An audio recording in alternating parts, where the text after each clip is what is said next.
Blood-red dust swirled across the parched Nevada landscape, as Dahlia Hargrove's trembling fingers clutched the tattered letter that would seal her fate. 3 months a widow, and now she was to be traded like cattle to her husband's brother, a man whose cold eyes had always lingered too long whenever Thomas turned away. Yarrington, Nevada in 1878 was no place for a woman alone, but Dahlia had never imagined her late husband's will would contain such a cruel provision. Remarry his brother within 100 days or forfeit everything they'd built together. The morning sun cast long shadows across Dahlia's small bedroom as she stared at her reflection in the cracked mirror. At 25, grief had hollowed her cheeks but hadn't dimmed the fierce determination in her hazel eyes. Her chestnut hair was pulled back in a severe bun, appropriate for a widow still in mourning. Not that Edgar Hargrove respected her grief. The wedding, this mockery of matrimony, was scheduled for sunset, less than 10 hours away. A sharp knock at the front door startled her from her thoughts. Dahlia smoothed her black dress, squared her shoulders, and descended the narrow staircase. The knock came again, more insistent this time. It wasn't Edgar's knock. He never bothered with such courtesies, simply barging in as if he already owned the place and her. When she opened the door, Dahlia found herself face to face with a tall stranger. Dust coated his worn leather boots and denim trousers.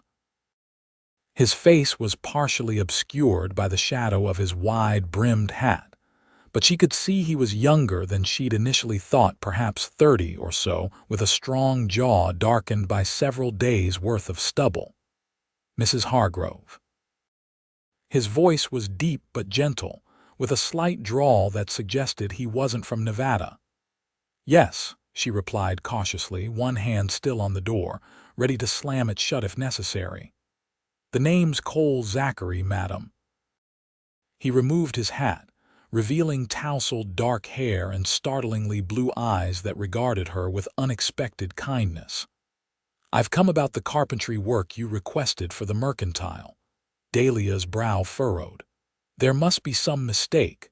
I didn't request any. May I come in, Mrs. Hargrove?" He interrupted, his voice dropping to an urgent whisper.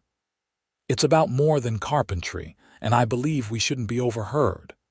Something in his expression, an earnestness, perhaps, or a shared understanding of danger, made Dahlia step aside. She glanced nervously down the dusty street before closing the door behind him. "I don't understand," she said, maintaining a safe distance between them in the narrow entryway. "Who are you really?" Cole Zachary placed his hat on a nearby table and met her gaze directly. "I'm a friend of Jacob Winter's. He sent me." Dahlia's breath caught. Jacob had been Thomas's closest friend before moving to Sacramento last year. "Jacob? But how did he received your letter?" Cole's eyes darted to the window, checking the street. "He couldn't come himself. His wife's expecting their first child any day, but he sent me in his place when he learned about your predicament." Dahlia sank into a chair, overwhelmed by this unexpected development. "You know about Edgar, then? About this arrangement?" Cole nodded grimly. "Jacob told me everything. The will, the conditions, the deadline." His expression darkened. "And he told me about Edgar Hargrove's reputation. No woman should be forced to marry against her will, Mrs. Hargrove, especially not to a man like that. Please call me Dahlia." She twisted her wedding ring, the one token of Thomas she'd managed to keep from his greedy brother. "But what can possibly be done? The wedding is today. Edgar has Judge Phillips in his pocket. The deed to the store, the house, everything Thomas and I built, it all becomes Edgar's if I refuse to marry him."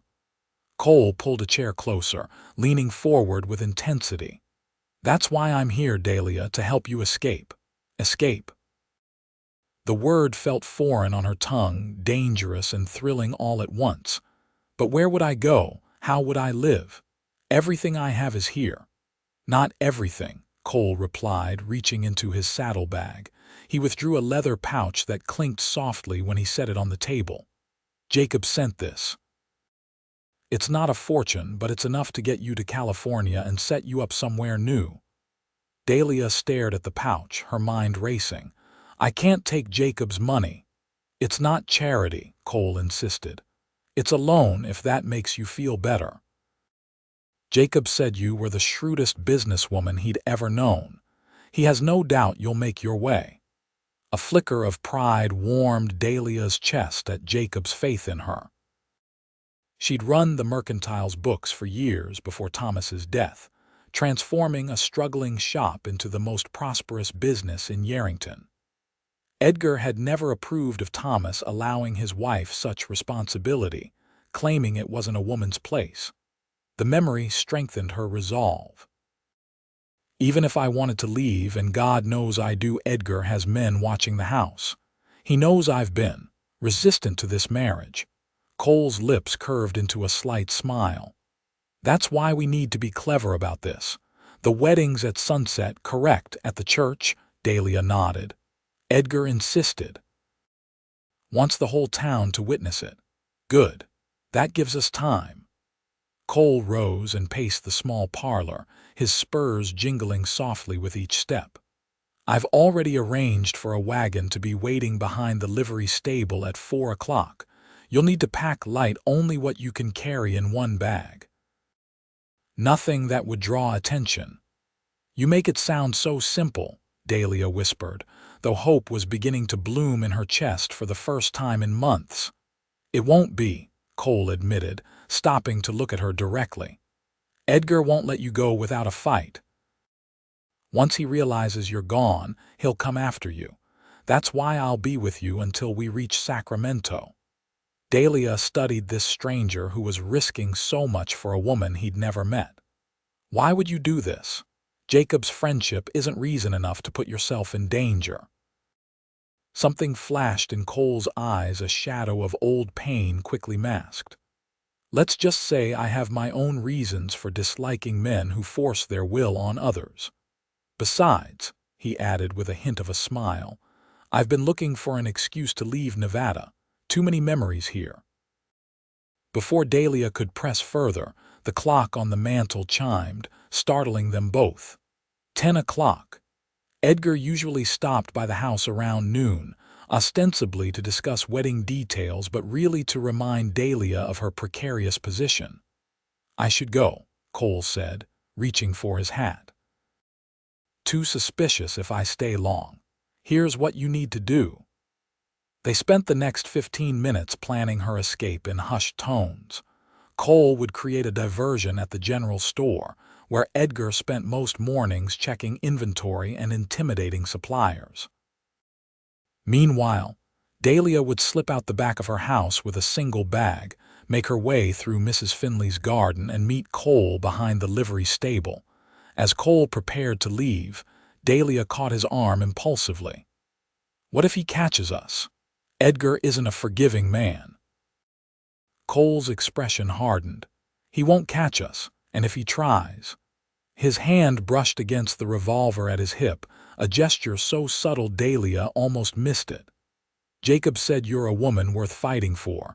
I intend to keep my promise to him. After Cole left, Dahlia moved through the house like a woman in a dream, selecting items with trembling hands. A few dresses, her mother's locket, the photograph of Thomas on their wedding day, the account book that proved her business acumen.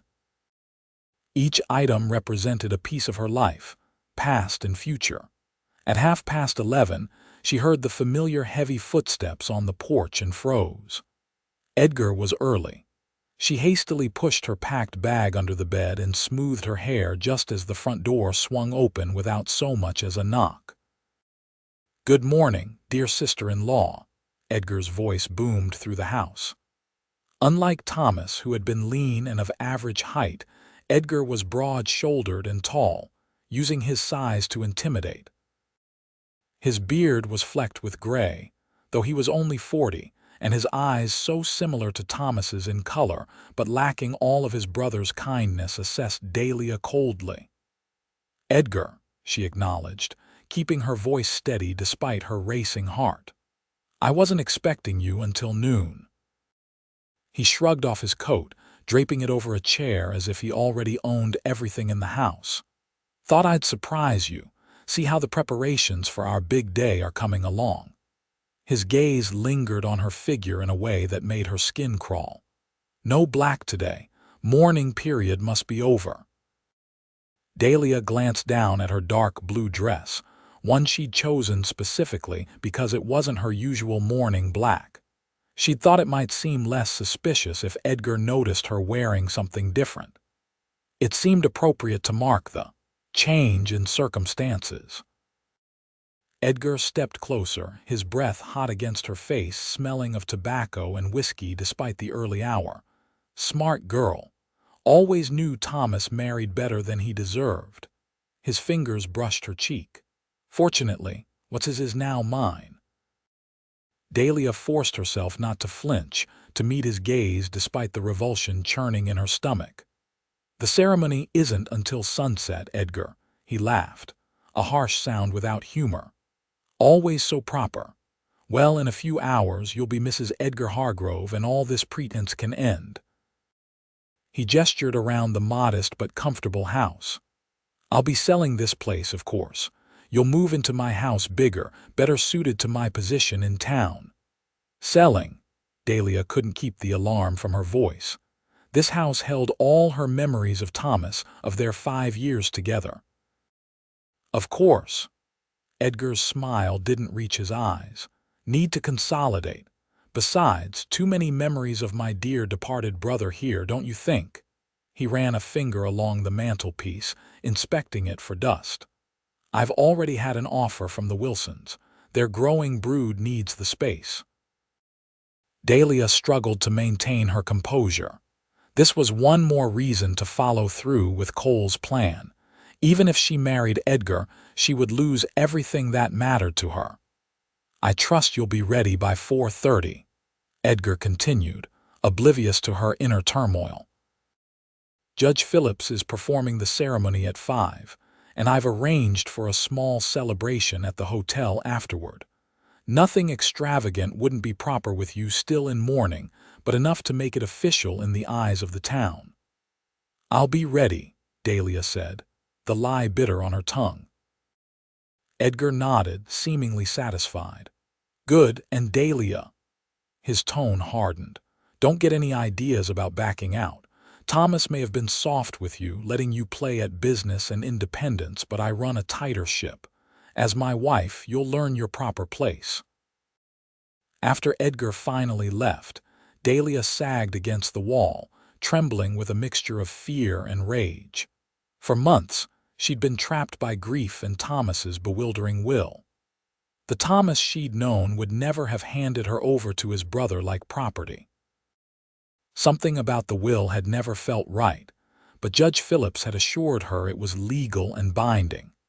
As the afternoon crawled by, Dahlia finished her preparations.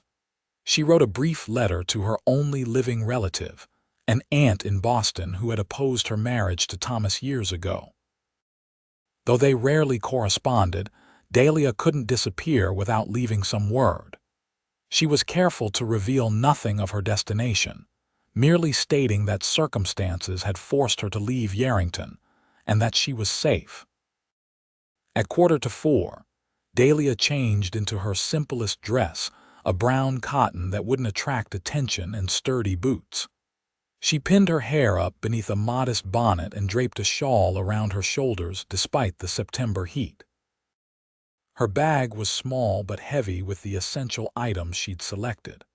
Last of all, she slipped her wedding ring into a hidden pocket sewn into her petticoat.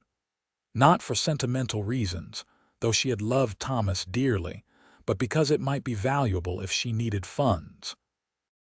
Checking the street from her bedroom window, Dahlia spotted one of Edgar's men, Randy Simmons, a brutish cowhand who worked at Edgar's ranch, sitting on a bench across the street, ostensibly whittling but clearly watching her house. Her heart sank, but she remembered Cole's instructions. Go out the back door, through Mrs. Finley's garden and behind the livery stable. Avoid main streets. Taking a deep breath, Dahlia picked up her bag and cast one final glance around the bedroom she had shared with Thomas. "Goodbye," she whispered, to the house or to Thomas's memory, she wasn't sure. The back door creaked slightly as she eased it open, making Dahlia wince. She paused, listening for any sign that Randy had heard, but the only sounds were distant horses and the occasional shout from the main street. Moving quickly but quietly, she crossed her small backyard and slipped through the gap in the fence that separated her property from Mrs. Finley's garden. The elderly widow was nearly deaf and spent most afternoons napping, so Dahlia wasn't concerned about being spotted as she crept between rows of tomatoes and beans. The real challenge would be crossing the open ground between Mrs. Finley's property and the back of the livery stable. Just as Dahlia reached the edge of the garden, she heard shouting from the direction of the general store.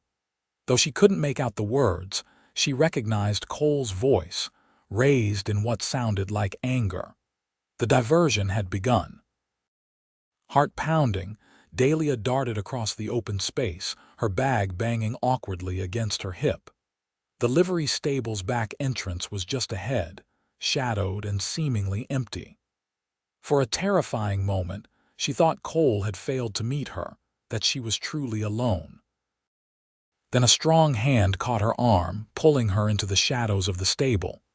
"You made it," Cole whispered, relief evident in his voice. "Any trouble?" Dahlia shook her head, too breathless to speak immediately. Now that the moment had arrived, fear threatened to overwhelm her determination. "Edgar's man was watching the front of the house, but I didn't see anyone at the back." "Good." Cole guided her deeper into the stable, where a wagon stood ready, hitched to two sturdy-looking bay horses.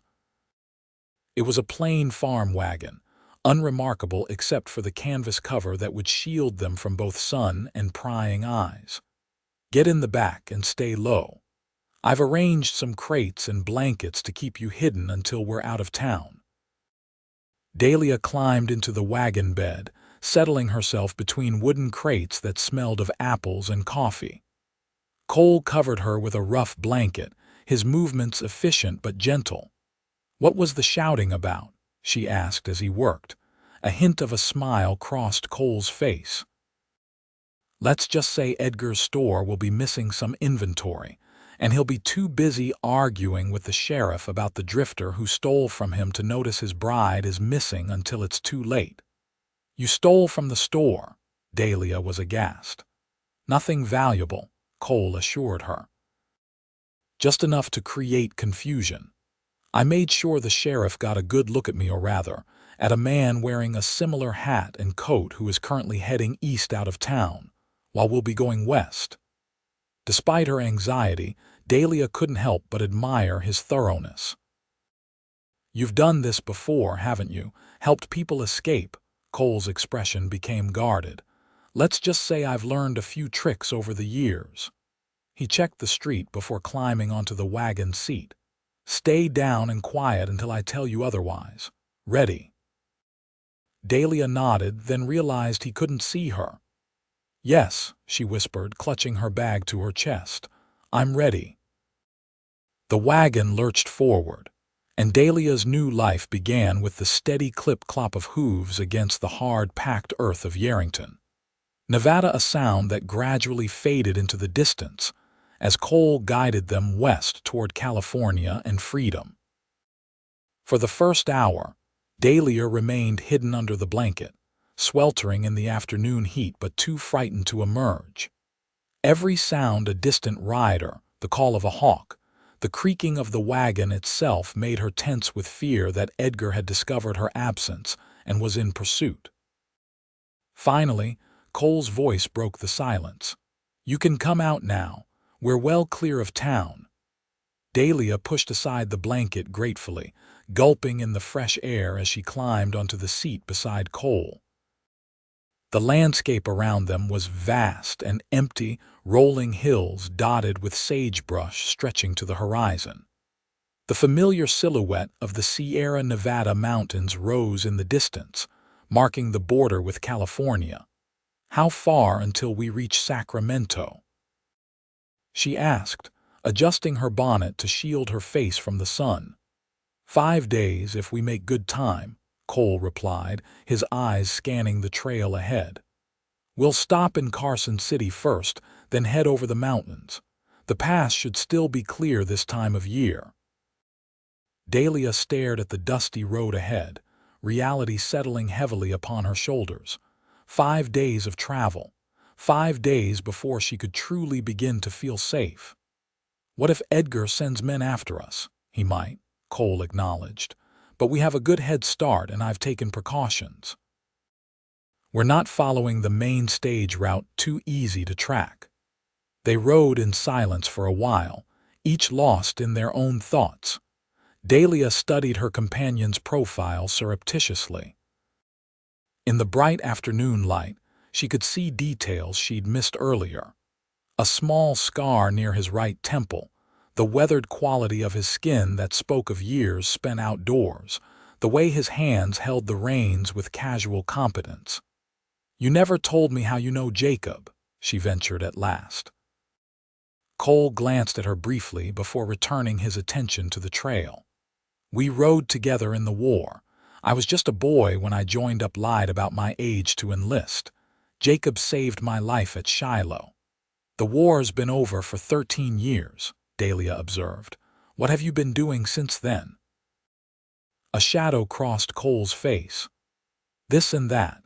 Ranching for a while in Texas, some scouting for the Army, drifted north a few years back." He shrugged.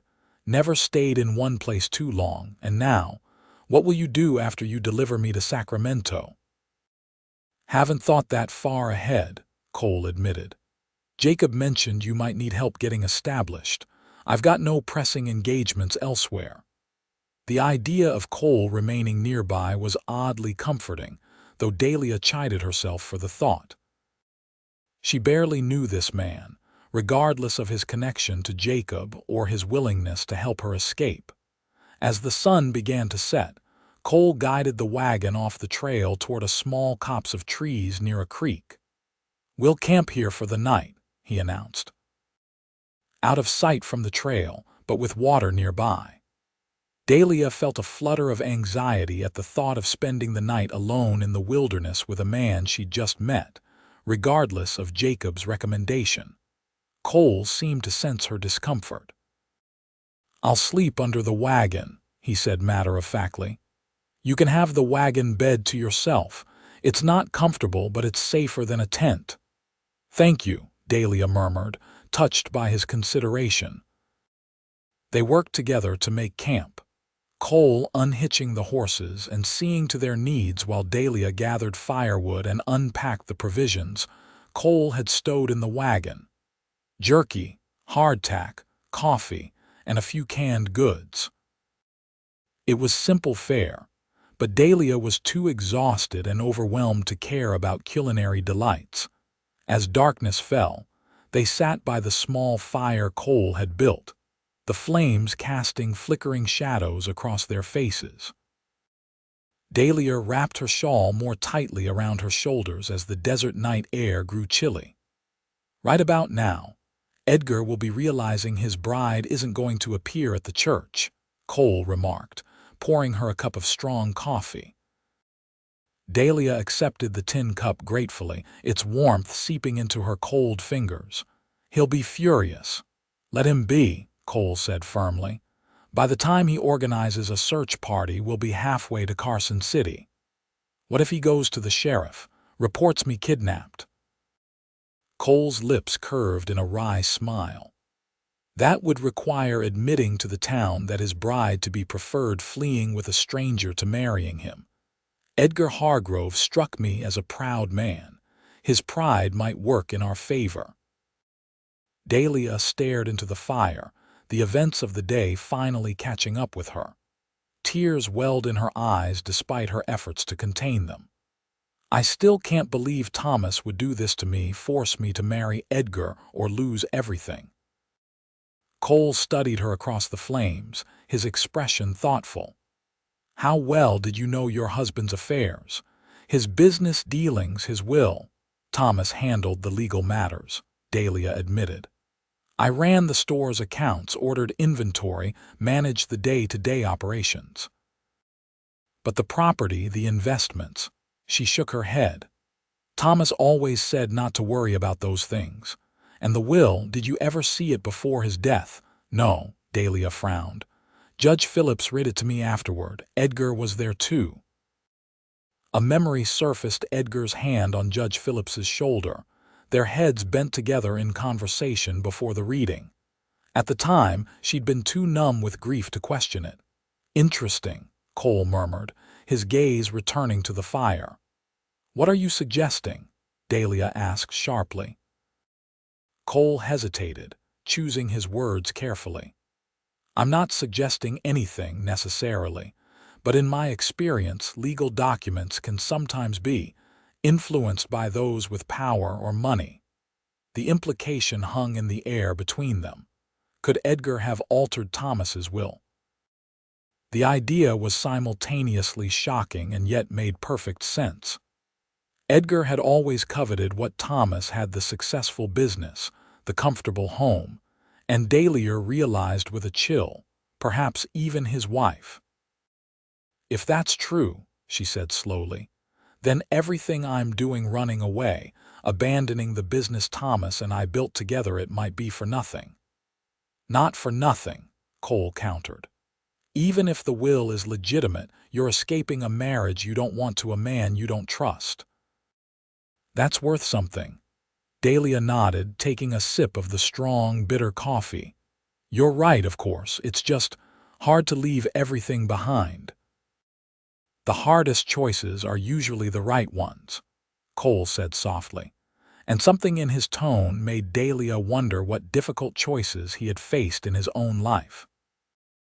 They fell silent, listening to the night sounds around them, the soft nickering of the horses, the chirping of crickets, the distant howl of a coyote. Despite the uncertainty of her situation, Dahlia felt a strange sense of peace settle over her. For the first time since Thomas's death, she was making her own decisions, charting her own course. We should get some rest, Cole said eventually, banking the fire carefully. We'll leave at first light. Dahlia climbed into the wagon bed, arranging her small bag as a pillow and wrapping herself in the blanket Cole provided. Through a gap in the canvas cover, she could see stars scattered across the vast Nevada sky, brighter and more numerous than they'd ever seemed in town. Cole. She called softly, knowing he was settling beneath the wagon. Yes. His voice drifted up through the wagon slats. Thank you, not just for helping me escape, but for giving me a choice. There was a pause before he responded, his voice low and sincere. Everyone deserves a choice, Dahlia. Sleep well. Despite her exhaustion, sleep eluded Dahlia for some time.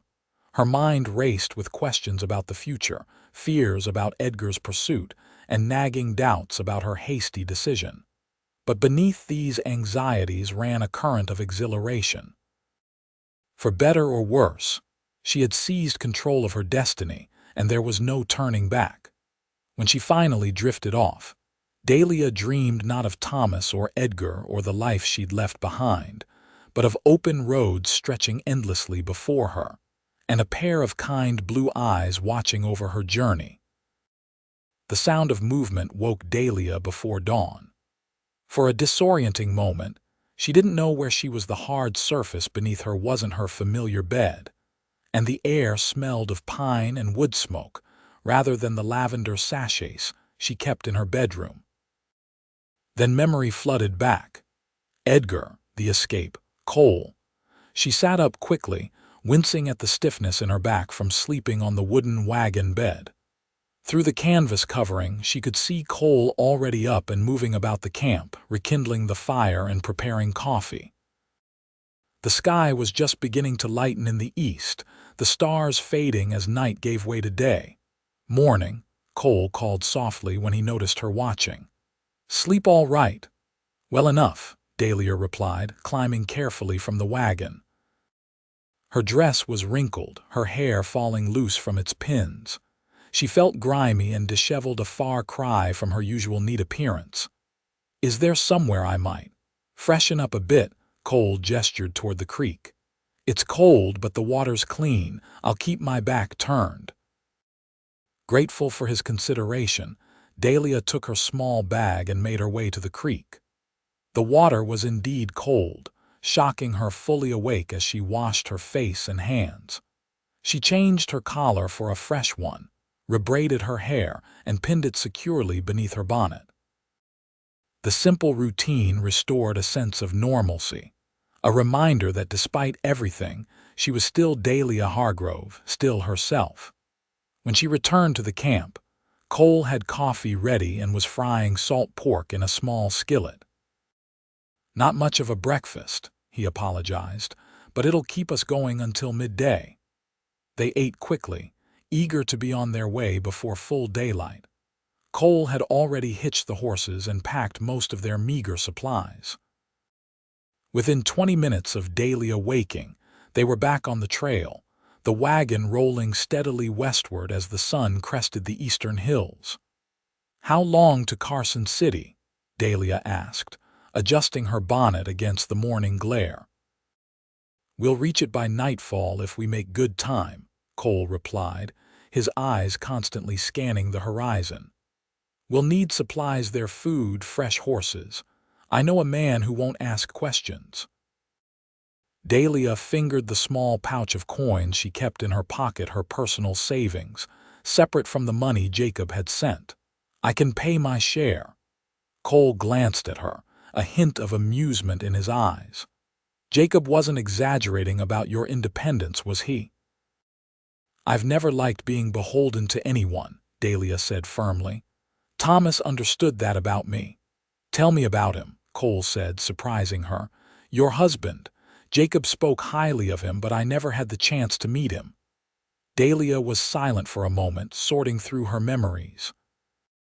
She rarely spoke of Thomas, even before his death. Their marriage had been private in its way, despite living in a small town where everyone knew everyone else's business. "Thomas was kind," she began finally. "Not weak, he could be stubborn when it mattered, but gentle. He believed in giving people chances." A small smile touched her lips. "That's how we met, actually. I was trying to sell fabric door to door after my parents died. Most folks turned me away, but Thomas invited me in, listened to my pitch. Ended up buying enough calico to outfit half the town." "Sounds like a good man." "He was." Dahlia's throat tightened with unexpected emotion. "We were partners in everything. The store was struggling when we married, but together we built it into something we were proud of." Her voice hardened. "That's what makes Edgar's claim so bitter. Half that success was mine, my work, my ideas. But in the eyes of the law, it all belonged to Thomas, and now to his brother." Cole was quiet for a long moment, guiding the wagon around a particularly rutted section of the trail. "Law isn't always just," he said finally. "I've seen that plenty of times." "Is that why you drift?" Dahlia asked, choosing her words carefully. There was something in Cole's manner that suggested he was running from something, just as she was now. He shrugged, a gesture that was becoming familiar. "Partly. After the war, I found it hard to settle anywhere. Too many ghosts." He glanced at her briefly. "Easier to keep moving." "But lonely," Dahlia observed softly. "Sometimes," Cole admitted. "But there's freedom in it too, no expectations, no obligations." "No connections," Dahlia added, and saw by the flicker in his eyes that her words had struck home. They fell silent after that, each contemplating the path that had brought them to this dusty trail together, a widow fleeing an unwanted marriage and a drifter who seemed both helper and mystery. As the morning stretched into afternoon, the landscape began to change subtly. The hills grew more pronounced, dotted with juniper and pine rather than just sagebrush. In the distance, the Sierra Nevada mountains loomed larger, their snow-capped peaks gleaming in the autumn sun. They stopped briefly at midday to rest the horses and eat a simple meal of jerky and hardtack. Cole remained vigilant, his gaze frequently returning to the trail behind them, searching for any sign of pursuit. "You think he's following us?" Dahlia asked, voicing the fear that had lingered since their departure. Cole considered the question. "If he is, he hasn't caught up yet, that's something." He offered her his canteen. "Edgar strikes me as a man who doesn't like to lose what he considers his, but we've been careful." "He'll never stop looking," Dahlia said quietly. "Even if we make it to Sacramento, he knows Jacob's there. It might be the first place he searches." "Then maybe Sacramento isn't far enough," Cole suggested. "California's a big state. San Francisco maybe, or further north." The thought of traveling even farther from the only home she'd known in her adult years was daunting, but Dahlia nodded. "Wherever I need to go to be free of him." Cole studied her with something like admiration. Most women in your situation might have accepted their fate. Married Edgar made the best of it. "I'm not most women," Dahlia replied simply. "And I've seen what marriage to a man like Edgar does to a woman. His first wife withered away under his control, died before she was 30. I won't share her fate." They resumed their journey, the afternoon sun warm on their backs as they headed west. Dahlia found herself growing more comfortable in Cole's company, the initial wariness giving way to a cautious trust. He was a man of few words, but the ones he chose were thoughtful. He treated her not as a helpless woman in need of rescue, but as a partner in their shared undertaking. As the sun began to dip toward the western horizon, the outskirts of Carson City came into view. Even from a distance, Dahlia could see it was larger than Yarrington, with more substantial buildings and busier streets. "We'll need to be careful here," Cole warned as they approached. "It's the territorial capital. More law, more people who might remember seeing us." "What's our story?" Dahlia asked practically. "If anyone asks," Cole considered. "Husband and wife traveling to visit family in California. Keep that bonnet low over your face and let me do most of the talking." Dahlia nodded, though the idea of pretending to be Cole's wife sent an unexpected flutter through her stomach. She told herself it was merely anxiety about their precarious situation, nothing more. Carson City bustled with activity even as evening approached. The main street was lined with substantial brick buildings, a stark contrast to Yarrington's predominantly wooden structures. Horses and wagons crowded the thoroughfare, while well-dressed men and women strolled the boardwalks. The territorial legislature was in session, Cole explained in a low voice, which accounted for the unusual activity. He guided the wagon to a livery stable on the edge of town, away from the main hotels and businesses. "Wait here," he instructed Dahlia, jumping down from the wagon seat. "I'll speak to the stable master." Dahlia remained in the wagon, keeping her face averted from passers-by. She could hear Cole conversing with someone, his tone friendly but not overly familiar, the manner of a traveler passing through rather than someone with connections to the place. When he returned, his expression was satisfied. "We're in luck. My friend's cousin owns this stable. He's arranged a room for us at a boarding house nearby, private entrance, no questions asked, and he'll have fresh horses for us by morning." "A room?" Dahlia echoed, her cheeks warming despite herself. "Just one." Cole's eyes crinkled slightly at the corners. "Don't worry, Mrs. Zachary, the floor will be perfectly comfortable for me." The use of the false name and the implication of their pretend marriage flustered Dahlia more than she cared to admit. "Of course. I didn't mean to suggest, I know," Cole interrupted gently. Your reputation is safe with me, Dahlia. The boarding house was a modest two-story structure several blocks from the stable. As promised, it had a side entrance that allowed them to reach their room without passing through the main areas of the house. The room itself was small but clean, with a narrow bed, a washstand, and a single chair. "I'll go find us some proper food," Cole said once they'd settled their meager belongings. "Lock the door behind me and don't open it for anyone else." After he left, Dahlia paced the small room restlessly. For the first time since their flight began, she had a moment to truly consider what she'd done. She had abandoned her home, her business, everything familiar, to flee with a man she barely knew. The enormity of it threatened to overwhelm her. Yet what alternative had she had? Marriage to Edgar would have been a prison of a different sort. At least now she had a chance at a new beginning, however uncertain. Her thoughts were interrupted by a knock at the door. "Dahlia, it's me," Cole's voice called softly.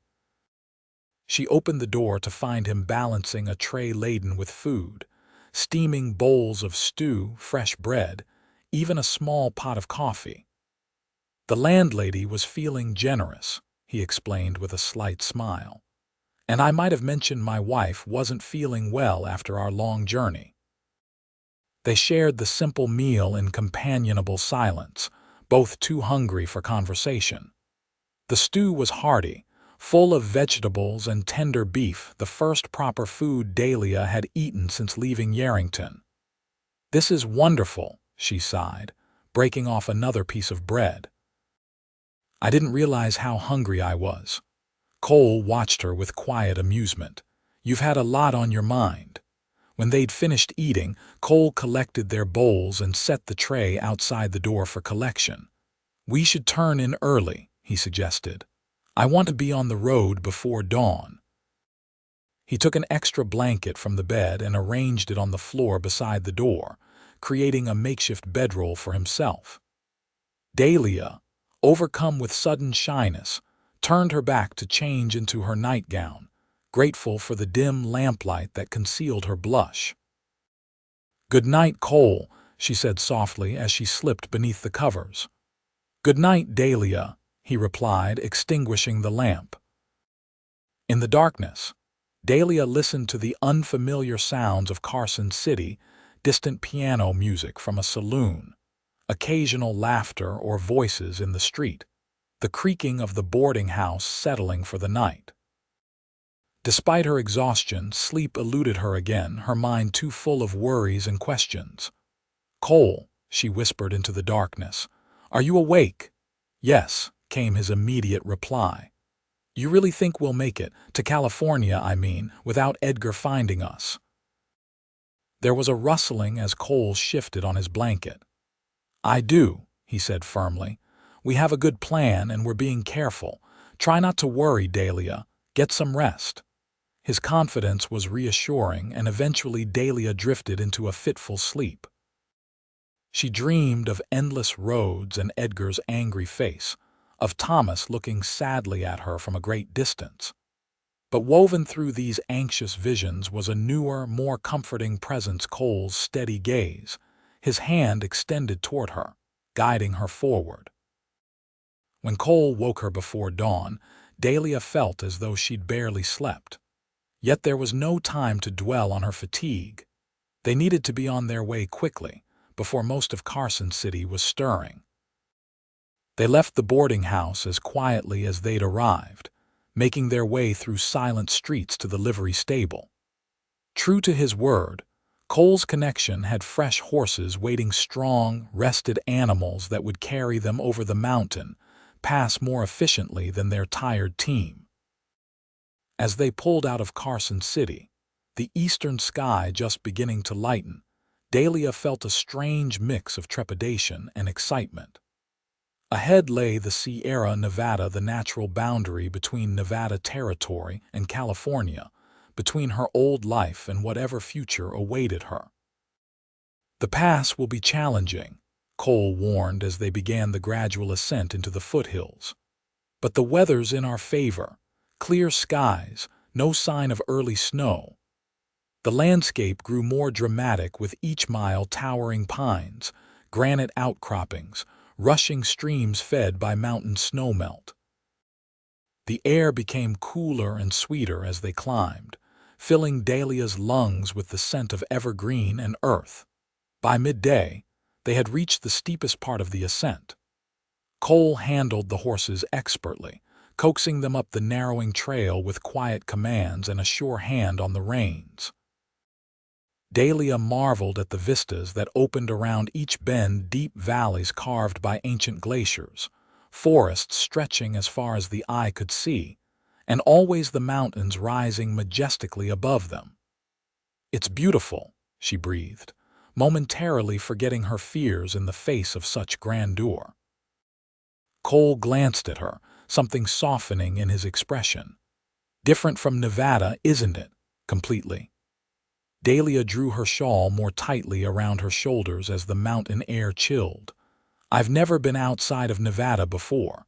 Thomas always promised we'd visit San Francisco someday, but life got in the way," Cole finished for her. "Yes." Dahlia's gaze lingered on a distant peak, gleaming white with early snow. "There's always tomorrow until suddenly there isn't." They stopped briefly at a small stream to water the horses and stretch their legs. Dahlia wandered a few steps away, gathering late-blooming wildflowers that grew amongst the rocks. The simple act felt frivolous after days of tension, but the bright yellow blossoms lifted her spirits. When she returned to the wagon, she found Cole studying a worn map. "We're making good time," he told her, tracing their route with his finger. "Should reach the summit by evening, then start down the western slope.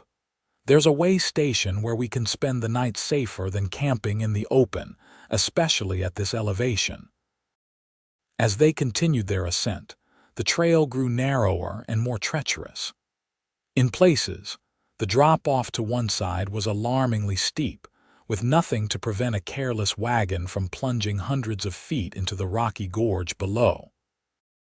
Cole handled these sections with careful precision, his entire being focused on guiding the horses safely. Dahlia found herself studying his profile more often than the scenery, the set of his jaw, the concentration in his blue eyes, the way the mountain sun brought out auburn highlights in his dark hair. There was something compelling about his quiet competence, his lack of pretense or artifice. "Tell me more about yourself," she said suddenly, breaking a long silence. "Not just that you fought in the war or that you've drifted. Who are you, Cole Zachary?" He glanced at her, clearly surprised by the direct question. For a moment, Dahlia thought he might deflect again with one of his non-committal shrugs. Instead, he sighed softly. "I was born in Tennessee," he began, his eyes on the trail ahead. "Small farm near Knoxville. My father grew tobacco, kept a few cows. Mother died when I was 8 consumption. Father never remarried, raised me and my sister alone." "You have a sister?" Dahlia was surprised. He'd never mentioned family before. "Had," Cole corrected quietly. "Sarah died in '63 while I was away fighting. Fever took her." His hands tightened on the reins. "She was 17. "I'm so sorry," Dahlia murmured, understanding now some of the shadows that lurked behind his easy manner. "Father followed a year later," Cole continued after a moment. "Heart gave out," neighbors wrote. "By the time I got home after Appomattox, there was nothing left for me there." Farm had been sold for taxes. "So you started drifting," he nodded. "Worked cattle in Texas for a spell. Did some scouting for the army during the Indian campaigns, though I never had the stomach for that kind of fighting." A grimace crossed his face. "Moved on to California, tried my hand at mining, ranching, whatever work I could find." "And now you're helping runaway brides," Dahlia said lightly, trying to ease the solemnity that had settled between them. Cole's lips quirked. "Just the one." Something in his tone made Dahlia's heart beat a little faster. She looked away, focusing on the towering pines that lined the trail, trying to ignore the warmth that had crept into her cheeks. As the afternoon waned, the trail began to level out, signaling their approach to the summit. The air was thin and crisp here, the light taking on a golden quality as the sun dipped toward the western horizon. Ahead, Dahlia could see the pass itself, a natural saddle between two higher peaks, marking the boundary between Nevada and California. "We're almost there," Cole announced, a note of satisfaction in his voice. "Just another mile to the summit." Dahlia felt a surge of anticipation. California. A new beginning, freedom from Edgar's claims and demands. Just as they rounded a sharp bend in the trail, Cole suddenly pulled the horses to an abrupt halt, his body tensing beside her. "What is it?" Dahlia asked, alarmed by his sudden change in demeanor. Cole raised a hand for silence, his eyes narrowed as he scanned the surrounding forest. For a long moment, the only sounds were the creaking of the wagon, the snorting of the horses, and the distant cry of a hawk circling above. Then Dahlia heard it too, the unmistakable sound of hoofbeats on the trail behind them, growing steadily louder. "Someone's coming," Cole said unnecessarily, his voice tight. "Could be ordinary travelers, but it could be Edgar's men," Dahlia finished, fear clutching at her throat. Cole made a split-second decision. "No time to outrun them on this trail, we need to hide." He guided the wagon off the main path, into a small clearing partially screened by dense pines. "Get down and stay quiet." Dahlia slid from the wagon seat, her legs trembling beneath her. Cole quickly unhitched one of the horses, securing the other to a tree alongside the wagon. "What are you doing?" Dahlia whispered urgently. "Creating a distraction," Cole replied, swinging himself onto the bare back of the freed horse. "If it is Edgar's men, I'll lead them away from you. Wait here until dark. If I don't come back, take the wagon and the other horse and keep heading west. The way station is 5 miles beyond the summit. Ask for Lee Miller, tell him Jacob sent you, he'll help." "No." Dahlia caught his arm, sudden panic overwhelming her. "Don't leave me here. We should stay together." Cole's expression softened as he looked down at her. "I'll come back for you, Dahlia. I promise." His hand covered hers briefly where it clutched his sleeve. "But if something happens to me, don't wait. Keep going. Start that new life we've been talking about." Before she could protest further, he wheeled the horse around and disappeared into the trees, deliberately making enough noise to draw attention away from the hidden wagon. Dahlia stood frozen, listening as Cole's horse crashed through the underbrush, heading north along the ridge rather than continuing west toward the pass. The hoofbeats behind them grew louder, then paused at the fork where Cole had left the trail. There was a shout too distant for Dahlia to make out the words, and then the pursuing riders divided, some continuing along the main trail, others following Cole's obvious tracks. Heart pounding, Dahlia crouched behind the wagon, making herself as small as possible. She could hear riders passing on the main trail, no more than 50 yards away. Through gaps in the trees, she caught glimpses of 4 men on horseback, rifles balanced across their saddles. "Spread out," a gruff voice commanded. "They can't have gone far." $500 to the man who finds the Hargrove woman. Dahlia's blood ran cold. It was Randy Simmons, Edgar's foreman, the same man who had been watching her house. Edgar had indeed sent men after her, and they were closer than she'd feared. For what felt like hours but was probably only minutes, Dahlia remained motionless, barely daring to breathe as the search continued around her. The autumn sun sank lower, shadows lengthening across the forest floor. In the distance, she heard more shouting, then a sound that made her heart stop, a single gunshot, echoing across the mountainside. "Cole," she whispered, tears stinging her eyes. The forest gradually grew quiet as the searchers moved on, presumably continuing toward the pass. When she could hear nothing but the natural sounds of the mountain wind in the pines, the occasional rustle of small animals in the underbrush, Dahlia finally rose from her hiding place, her legs stiff from crouching for so long. The gunshot haunted her. Had Cole been hit? Was he lying wounded somewhere on the mountainside, or worse? The thought was unbearable. She paced beside the wagon, torn between following his instructions to wait and her desperate need to know if he was safe. As darkness began to fall, the temperature dropped rapidly, and Dahlia pulled her shawl tighter around her shoulders. Just when she had decided she couldn't wait any longer, that she would have to either search for Cole or continue alone as he'd instructed, she heard movement in the trees. She tensed, reaching for the small knife Cole had given her for protection, her heart racing.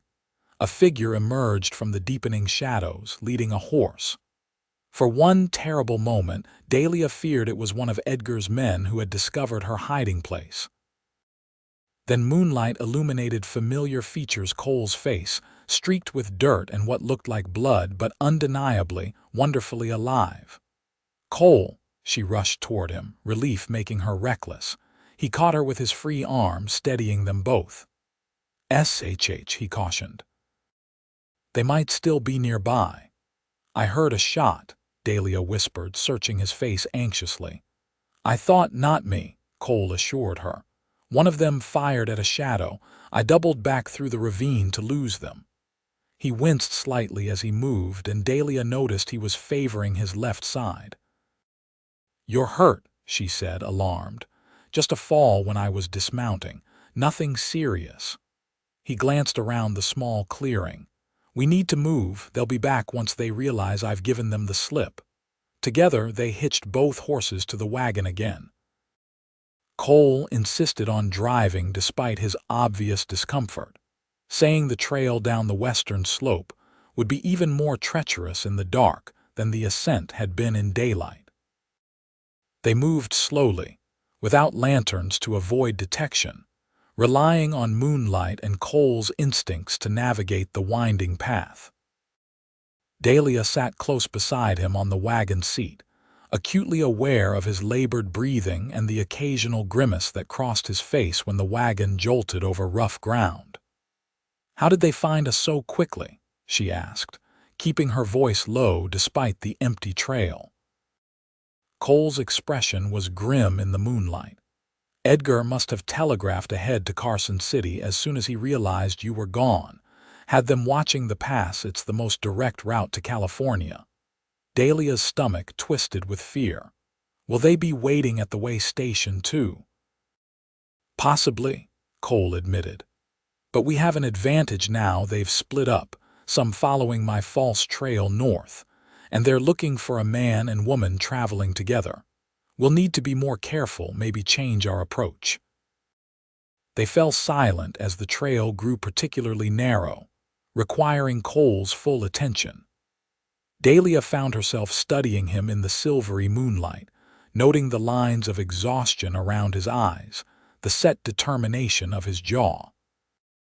He had risked his life for her today, a woman he barely knew, tied to him only through a mutual friend and a promise.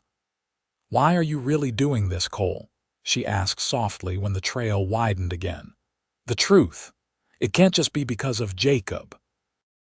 Cole was quiet for so long that Dahlia thought he might not answer. Finally, he sighed.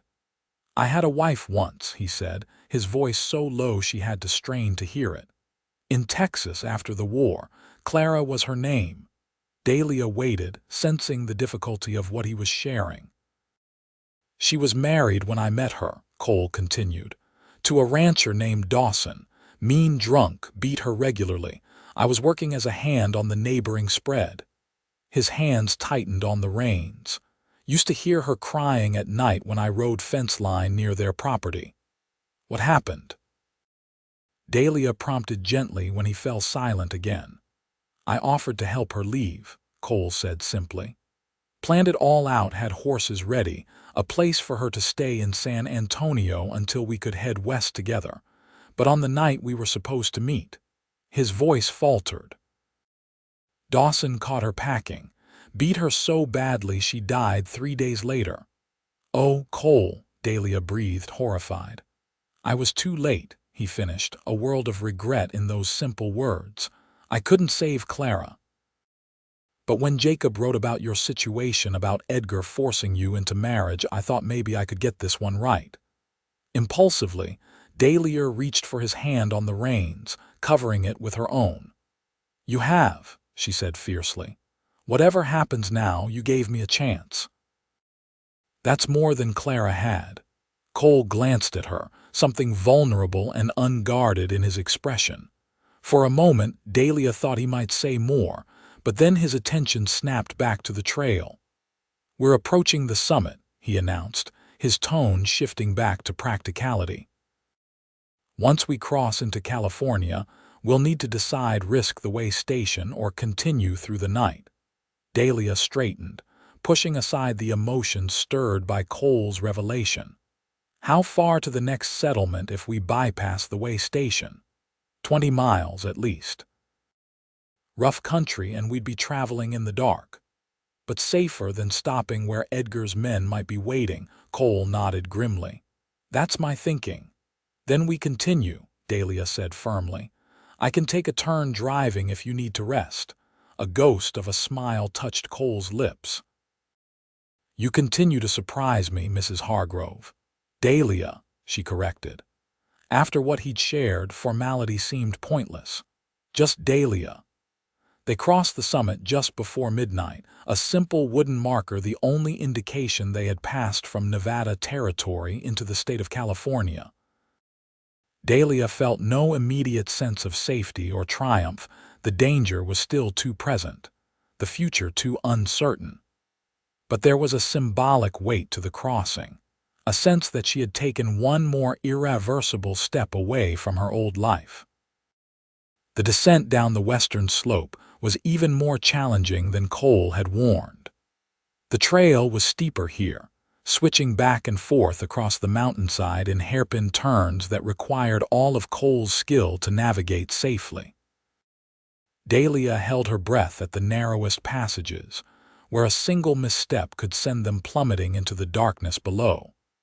Despite his earlier injury, Cole handled the team masterfully, his focus never wavering even as the hours stretched on. Occasionally, they would stop to rest the horses and allow Cole to stretch his increasingly stiff side. But these breaks were brief. Neither of them wanted to linger too long in the open. As they wound their way down the mountain, Cole pointed out landmarks visible in the moonlight, distant lakes gleaming like silver coins, the dark mass of the Central Valley spreading westward, even the faint glow on the far horizon that he said was Sacramento, still 2 days' journey away. When the eastern sky began to lighten, they had descended far enough that the terrain was changing, less rocky, more forested, with stands of massive trees unlike any Dahlia had seen in Nevada. "Sequoias," Cole explained when she remarked on them. "Some of the oldest living things on Earth. Thousands of years old, some of them." Dahlia gazed up at the towering giants with wonder, momentarily distracted from their precarious situation. There was something humbling about these ancient sentinels, witnesses to centuries of human struggles that must have seemed fleeting and small from their perspective. By mid-morning, they had reached gentler terrain, rolling foothills covered in golden grass and scattered oak trees. Cole finally allowed himself to truly rest, pulling the wagon into a secluded grove and slumping with exhaustion once the horses were tended. "Let me look at your side," Dahlia insisted, noticing the dried blood on his shirt. Too tired to argue, Cole submitted to her examination. The fall had left him with a deep gash along his ribs, not life-threatening but painful and at risk of infection if not properly cleaned. Dahlia used water from their canteen and strips torn from her petticoat to wash and bind the wound, her hands gentle but efficient. "You've done this before," Cole observed as she worked. "I helped our town doctor sometimes," Dahlia explained. "After the mining accident 3 years ago, everyone with any skill was needed." When she had finished, Cole caught her hand before she could move away. "Thank you," he said simply, his blue eyes holding hers. Dahlia felt a flush rise to her cheeks at the contact and the intensity of his gaze. "You should rest," she said, gently withdrawing her hand. "I'll keep watch." Cole didn't argue, settling himself as comfortably as possible in the wagon bed and falling into an exhausted sleep almost immediately. Dahlia positioned herself where she could see the trail they had descended, scanning for any sign of pursuit while Cole slept. The day grew warm, a marked contrast to the mountain chill of the previous night. Birds sang in the oak trees, and in the distance, Dahlia could see deer grazing peacefully in a meadow. It was hard to believe that just hours ago they had been fleeing for their lives. She used the quiet hours to think, to truly process the dramatic change in her circumstances. A week ago, she had been a respected widow in Yarrington, preparing, however, unwillingly for marriage to her late husband's brother. Now she was a fugitive of sorts, traveling with a man she barely knew toward an uncertain future in a place she had never seen. Yet, despite the dangers and uncertainties, Dahlia felt more alive than she had in months. Since Thomas's death, she had been existing rather than living, going through the motions of her daily life while grief and then Edgar's pressure had narrowed her world to mere survival. Now, watching the California landscape spread before her in all its beauty and possibility, Dahlia felt something new stirring within her: hope, perhaps, or the beginning of it. Whatever awaited her in Sacramento or beyond, it would be a life of her own choosing, not one forced upon her by circumstance or a man's will. Her gaze drifted to Cole's sleeping form, studying his features relaxed in sleep, the dark lashes against his tanned cheeks, the slight softening of his usually guarded expression. He had opened a door for her. This man, with his own painful past, offered her a chance when no one else would or could. And somewhere along the dusty trail from Nevada to California, in the shared dangers and quiet conversations, in his unwavering respect for her choices, Dahlia had begun to feel something for Cole Zachary that went beyond gratitude or the convenience of their temporary alliance. The realization should have frightened her. She was still technically in mourning for Thomas, still legally Edgar's fiancée according to the terms of the will. She had known Cole for mere days. Yet there was an undeniable connection between them, a recognition that seemed to transcend the brevity of their acquaintance. Cole stirred in his sleep, wincing slightly as he shifted position. Dahlia moved closer, concerned that his wound might be paining him, but his breathing remained deep and even. She resisted the impulse to smooth the dark hair from his forehead, to offer comfort through touch. Instead, she returned to her watchful position, reminding herself that their journey was far from over. Edgar's men might still be pursuing them. Even if they reached Sacramento safely, there would be challenges ahead: finding work, establishing a new identity, creating a life from nothing. She couldn't allow herself to be distracted by these new, confusing feelings for Cole, especially when she had no idea if he shared them. If he planned to continue his drifting life once he had delivered her safely to their destination. Cole slept through most of the day, a testament to his exhaustion. When he finally woke late in the afternoon, he seemed surprised to find the sun already beginning its western descent. "You should have woken me sooner," he said, sitting up carefully and testing his injured side with a cautious stretch. "You needed the rest," Dahlia replied simply. "And there's been no sign of pursuit." Cole nodded, accepting her assessment. We should still move on before dark. There's a small settlement about 10 miles west we can resupply there. Maybe find a proper room for the night. They continued their journey as the afternoon faded into evening, following a broader, better-maintained road than the mountain trail had been. The foothills gradually gave way to more level ground, and they began to see signs of settlement-fenced fields, occasional farmhouses, even other travelers on the road. Dahlia found herself tensing whenever they passed another wagon or rider, fearing recognition or pursuit. Cole noticed her anxiety and placed a reassuring hand briefly over hers. "We're in California now," he reminded her. "Edgar has less influence here, and we're getting farther from the border with every mile." The settlement Cole had mentioned turned out to be a small but bustling town called Pine Creek. Unlike Yarrington, with its predominantly mining-based economy, Pine Creek appeared to be an agricultural center, with several mills, a proper hotel, and various businesses catering to the surrounding farms and ranches. Cole drove the wagon directly to the livery stable, where he arranged for their horses to be fed and rested.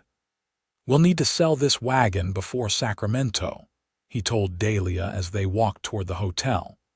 "Purchase something less recognizable, in case Edgar's men described it in their telegrams." The hotel was modest but clean, with a dining room that smelled promisingly of roast beef and fresh bread.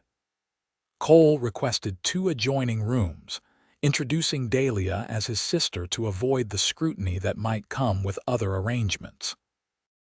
"We've had a difficult journey," he explained to the sympathetic hotel clerk. "Our parents' farm was failing in Nevada. We're heading to Sacramento to join relatives." The simple story was accepted without question, and soon Dahlia found herself alone in a small but comfortable room with a real bed, a washstand with hot water, and a mirror that reflected her travel-worn appearance in unforgiving detail. She grimaced at her reflection hair escaping its pins, face smudged with trail dust, dress wrinkled beyond repair. With a sigh, she unpinned her hair, letting it fall in a chestnut wave down her back. Using the provided soap and water, she washed away the grime of travel, then changed into her one clean dress, a simple blue cotton she'd packed for practicality rather than style. When she had made herself as presentable as possible, Dahlia hesitated, staring at the connecting door to Cole's room. They had agreed to meet for dinner in the hotel's dining room, but she felt a sudden shyness at the prospect. Their time on the trail had created an intimacy between them born of shared danger and close quarters, but here in the relative civilization of Pine Creek, she wasn't sure how to act around him. A soft knock on the connecting door solved her dilemma. "Dahlia, are you ready for dinner?" Cole's voice came through the wooden panel. "Yes, just a moment," she called back, smoothing her hair once more before opening the door. Cole stood on the other side, similarly transformed by the opportunity to wash away the trail dust. He'd changed into a clean shirt. His dark hair was damp from washing, and he'd trimmed his stubble to a neater shadow along his jaw. The overall effect was startlingly handsome, and Dahlia felt a flutter in her stomach as his eyes widened slightly at the sight of her with her hair down. "You look—" he began, then seemed to think better of whatever he'd been about to say. "Rested," he finished instead. "As do you," Dahlia replied, feeling unaccountably flustered. "How is your side?" "Better. The clean bandages helped." He offered his arm in a gesture that seemed both courtly and slightly awkward. "Shall we?" The dining room was half full, mostly with what appeared to be local farmers and businessmen with their families. Dahlia kept her eyes lowered as Cole guided her to a corner table. Still paranoid about being recognized despite the distance they'd traveled from Yarrington. They ordered the hotel's special roast beef with potatoes and fresh bread, and Cole requested a bottle of wine, ignoring Dahlia's raised eyebrow at the extravagance. "We've earned a decent meal and a moment of peace," he said when the waiter had gone. "Consider it a celebration of crossing into California." The food, when it arrived, was delicious, simple, but well prepared, a welcome change from trail rations. The wine was surprisingly good, warming Dahlia from the inside and helping her relax for the first time in days. As they ate, Cole filled her in on his plans for the remainder of their journey.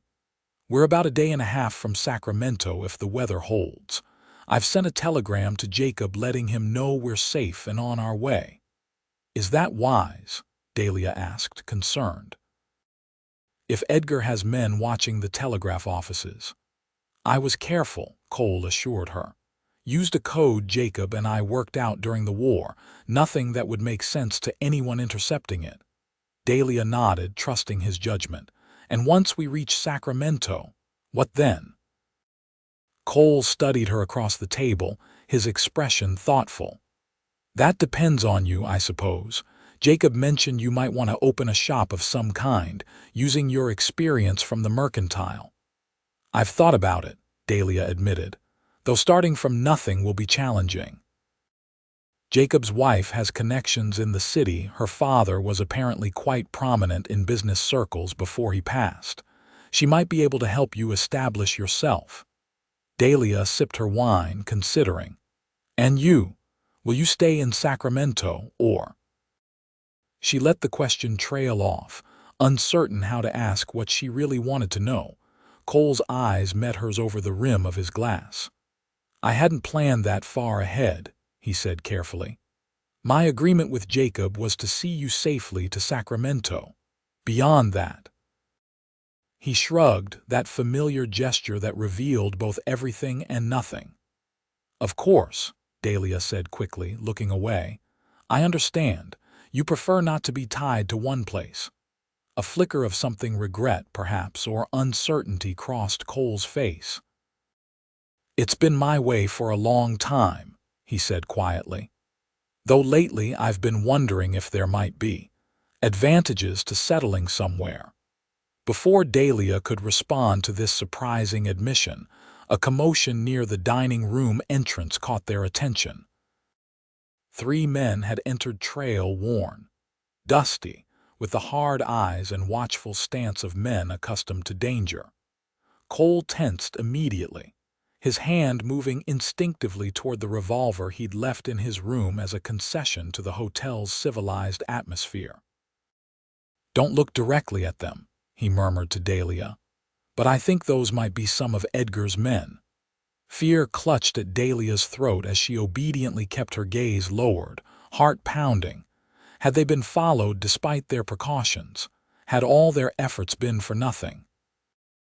The men spoke briefly with the hotel clerk, who gestured toward the dining room. They scanned the assembled diners, their gazes moving methodically from table to table. "We need to leave," Cole said under his breath. "Now, before they get a good look at us." Dahlia nodded slightly, trying to appear calm despite her rising panic. "How?" "There's a door to the kitchen behind you," Cole replied, casually taking another sip of wine as if nothing were amiss.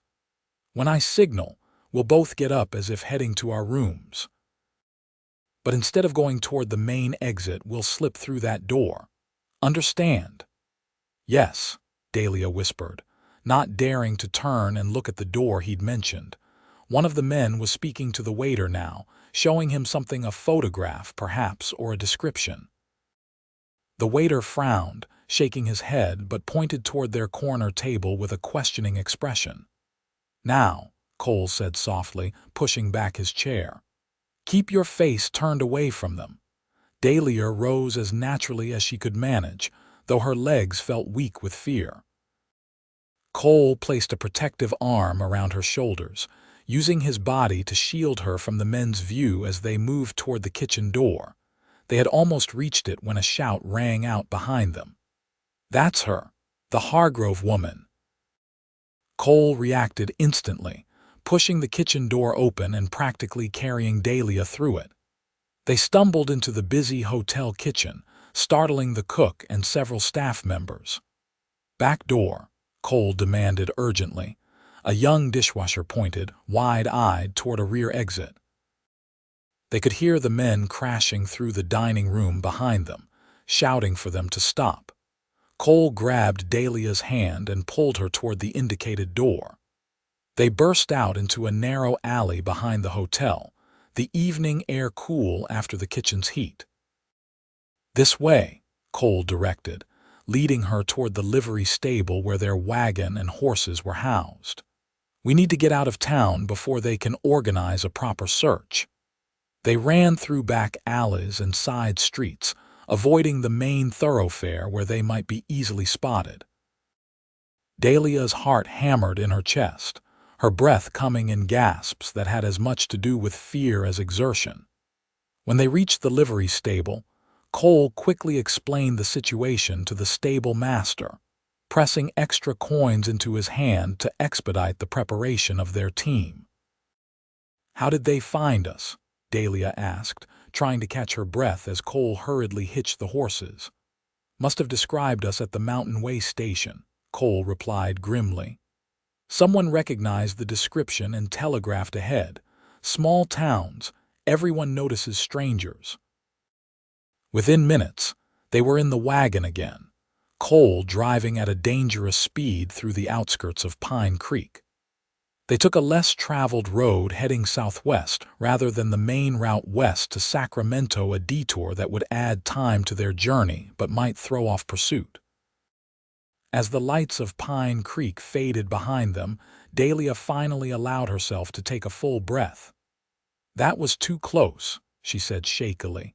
Cole's expression was grim in the gathering darkness. "Too close," he agreed, "and they're not going to give up easily." Edgar must have offered a substantial reward. $500, Dahlia confirmed, remembering Randy Simmons's words on the mountain. "I heard them mention it when they were searching for us." Cole whistled softly. "That's a small fortune in these parts. No wonder they're so persistent." They traveled through the night, staying off the main roads, using the stars and Cole's instinctual sense of direction to guide them generally westward. The terrain was easier here in the foothills than it had been in the mountains, but the constant fear of pursuit made the journey tense and exhausting. By dawn, they had put considerable distance between themselves and Pine Creek, but both Dahlia and Cole were nearing the limits of their endurance. When they came across an abandoned line, shack, a simple one-room structure used by cowboys during roundups, Cole decided it was safe enough to stop for a few hours of rest. The shack was primitive, but offered shelter and relative safety. Cole checked it thoroughly for unwelcome wildlife before allowing Dahlia inside, then secured the horses in the small corral adjacent to the structure. "It's not the hotel," he apologized, gesturing to the dusty interior with its single cot, rough table, and wood stove. "It's perfect," Dahlia replied sincerely. After the close call in Pine Creek, any shelter felt like luxury. Cole built a small fire in the stove, not for cooking, which might create noticeable smoke, but to take the chill off the early morning air. They shared the last of their provisions from the wagon: jerky, stale bread, and water from a canteen. "We'll need to find supplies soon," Cole said, frowning at their meager breakfast. "But we can't risk stopping at another town just yet." "What about a farm?" Dahlia suggested. "Surely there must be scattered homesteads where we could purchase food without attracting too much attention." Cole nodded thoughtfully. "Good idea. We passed a few farms earlier. Once we've rested, we'll try to find one that looks prosperous enough to spare supplies but isolated enough to be safe." The immediate problem of food solved, at least in theory, exhaustion claimed them both. They agreed to take turns sleeping, Cole first, then Dahlia, to ensure someone was always on watch. Dahlia sat by the single window, a small mirror positioned to allow her to see anyone approaching without being easily visible herself, a trick Cole had taught her. Despite her determination to stay alert, the events of the past days caught up with her, and she found herself fighting to keep her eyes open. She must have dozed off briefly, for she woke with a start to find Cole standing beside her, his hand gently on her shoulder. "My turn to watch," he said softly. "Get some proper rest, Dahlia." Too tired to argue, she moved to the narrow cot, falling asleep almost as soon as her head touched the rough blanket that served as a pillow. She dreamed of Yarrington, of Thomas, of the life she had lost. In the dream, she was back in her house, but everything was wrong, the furniture rearranged, her belongings replaced with strange items. Edgar was there, his smile cruel as he informed her that nothing was hers anymore, that she belonged to him now. She tried to run, but her feet wouldn't move, trapped as Edgar approached, his hands reaching for her. "Dahlia!" Cole's voice pulled her from the nightmare. "Wake up! Someone's coming!" She sat up immediately, fear dispelling the last vestiges of sleep. "Edgar's men?" Cole shook his head. "Don't think so. Just one rider moving slow, doesn't look like he's searching for anything." He peered through the mirror arrangement again. "Looks like a local farmer, maybe." They watched in tense silence as the rider approached the line shack. He was an older man, gray-haired and weathered, riding a mule and leading a pack-horse laden with supplies. Nothing about him suggested a bounty hunter or one of Edgar's men. When the man dismounted and headed for the shack's door, Cole motioned for Dahlia to stay back while he positioned himself near the entrance, one hand on his revolver. A knock sounded, followed by a gruff voice. "Hello, the shack. Anyone home?" Cole glanced at Dahlia, who nodded slightly. They needed supplies, and if this man was truly a local farmer, he might be their best chance. "Hello," Cole called back, opening the door partially. "Can I help you?" The old man squinted up at Cole, taking in his trail-worn appearance with shrewd eyes. "Thought I might ask you the same. Don't often see folks out this way. This is my line shack, use it during spring roundup. You two in some kind of trouble?" Cole hesitated, clearly weighing how much to reveal. "Just passing through," he said carefully. "Heading to Sacramento. We're happy to pay for using your shelter." The farmer's gaze shifted to Dahlia, who had moved into view behind Cole. His weathered face softened slightly. "No need for payment. Shelter's there for those who need it." He paused, studying them. "You folks look like you could use a decent meal and maybe some supplies for the trail." "We would be grateful," Dahlia said, stepping forward. "And we can pay." The old man waved a dismissive hand. "Name's Henry Wilson. Got a farm about 3 miles east of here. Wife sent me out with extra provisions for the shack, never know when someone might need them." He began unloading packages from his pack-horse. "Nothing fancy, but there's salt pork, beans, coffee, flour for biscuits. Should get you to Sacramento if you're careful with it." Dahlia and Cole exchanged a look of cautious relief. The farmer seemed genuinely helpful, with no indication he recognized them, or was interested in the reward for their capture. As Henry Wilson continued unloading supplies, he chatted casually about local matters, the weather, his farm, the condition of the roads to Sacramento. Then, almost as an afterthought, he mentioned news from the east. "Heard there was some excitement over in Pine Creek last night," he remarked. "Some men causing trouble at the hotel, looking for a woman who'd run off from her intended, offering good money for information." He glanced at Dahlia, his expression carefully neutral.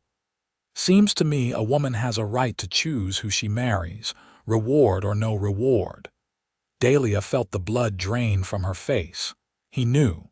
Somehow this weathered old farmer had put the pieces together. Cole tensed beside her, his hand drifting toward his revolver again. Henry Wilson noticed the movement and shook his head. "No need for that, young man.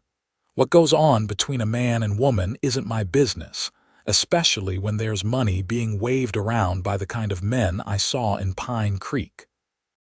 He finished arranging the supplies on the small table. "My Clara, that's my wife, she had a sister once who wasn't allowed to choose. Ended badly." His eyes met Dahlia's directly. Very badly. The echo of Cole's story about his own Clara wasn't lost on Dahlia. She stepped forward impulsively. "Thank you, Mr. Wilson. More than I can say." The old farmer nodded, seemingly embarrassed by her gratitude. "Those men are still in Pine Creek, far as I know, but they're asking questions, showing a photograph. Might be best if you folks take the southern route to Sacramento. Longer but fewer people to notice you passing through." Cole relaxed slightly, recognizing an ally rather than a threat. "We appreciate the advice and the supplies." Wilson mounted his mule, settling himself comfortably in the worn saddle. "Good luck to you both," he said, tipping his hat. "Clara and I will be saying a prayer for your safe journey."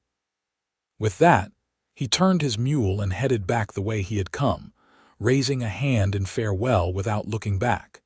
After he was gone, Dahlia and Cole stood in silence for a long moment, processing this unexpected kindness from a stranger. "There are still good people in the world," Dahlia said finally, a lump in her throat. Cole nodded, a ghost of a smile crossing his face. "So it seems." He began examining the supplies. Wilson had left a treasure trove compared to their depleted provisions. "This will see us to Sacramento with plenty to spare." They spent another hour resting and reorganizing their supplies, then set out again, following Wilson's advice to take the southern route. The day passed without incident, the California landscape unfolding around them in a tapestry of golden hills, scattered oak groves, and occasionally glimpses of small farms or ranches in the distance. By late afternoon, they had reached a river not large, but clear and swift-flowing.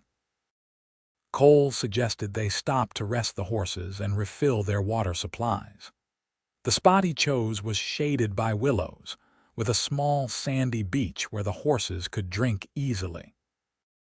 While Cole tended to the team, Dahlia walked a little way along the riverbank, stretching her legs after hours in the wagon. The water was cool and inviting, and on impulse, she removed her shoes and stockings to wade in the shallows, sighing with pleasure as the current flowed around her ankles. She was standing thus, eyes closed in momentary contentment when she heard Cole approach. "Careful," he cautioned. "Current's stronger than it looks." Dahlia opened her eyes to find him watching her, an unfamiliar expression on his face, something softer than his usual guardedness. "It feels wonderful," she replied, wiggling her toes in the sandy riverbed. "I haven't felt this clean in days." Cole smiled, a real smile that transformed his features, crinkling the corners of his eyes. "We could stop here for the night," he suggested. "It's protected, with good visibility in all directions. You could have some privacy to bathe properly if you wanted." The idea was tempting beyond words. Dahlia had been making do with quick washings from canteens and basins for days. The thought of immersing herself in the clear river was almost too appealing to resist. "Are you sure it's safe?" she asked, glancing around the seemingly deserted landscape. Cole nodded. "I'll keep watch from that rise," he said, indicating a small hill about 50 yards from the river. "You'll have complete privacy, but I'll be close enough if there's any trouble." The consideration behind the offer touched Dahlia deeply. "Thank you," she said simply. "I would appreciate that very much."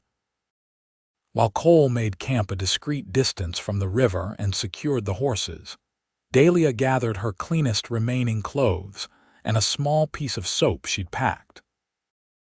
When Cole had taken up his position on the hill, His back deliberately turned to the river. Dahlia finally allowed herself the luxury of a proper bath. The water was cool but not unbearably cold, and after the initial shock, wonderfully refreshing. She washed quickly but thoroughly, savoring the feeling of cleanliness as months of tension seemed to wash away with the river's current. When she had finished and dressed in her fresh clothes, her wet hair hanging down her back to dry, she felt renewed in body and spirit. She found Cole preparing a simple meal from the supplies Wilson had provided: beans simmering in a small pot over the fire, biscuits baking in a covered skillet nestled in the coals. "Your turn," she announced, gesturing toward the river. "I'll watch the food." Cole hesitated, glancing at her damp hair and flushed cheeks. "You look refreshed," he said awkwardly. "I feel human again," Dahlia replied with a smile. "Go on, the water's wonderful." When Cole returned some time later, his dark hair damp and his face freshly shaved, they shared the simple meal in companionable silence as the sun set over the distant hills. The stress of their close call in Pine Creek had faded somewhat, replaced by a cautious optimism about the remainder of their journey. "We should reach Sacramento by tomorrow evening if we start at dawn," Cole said as they finished the last of the beans. "Jacob's house is on the outskirts of the city. We'll be safe there while we decide your next steps." Dahlia nodded, poking at the fire with a stick. "I've been thinking about that. What I'll do, I mean." Cole waited, not pressing her to continue. "I still have some of the money Jacob sent," she said slowly. "Not enough to open a proper store right away, but perhaps enough to start something smaller. A dressmaking shop, maybe. I've always had a knack for it." "That sounds promising," Cole agreed. Jacob mentioned his wife knows several society ladies who might provide steady custom for such a business. Dahlia stared into the flames, voicing the thought that had been forming over the past days. "I was also thinking, I might use a different name, not Hargrove anymore." Cole studied her across the fire. "A fresh start in every way," he observed neutrally.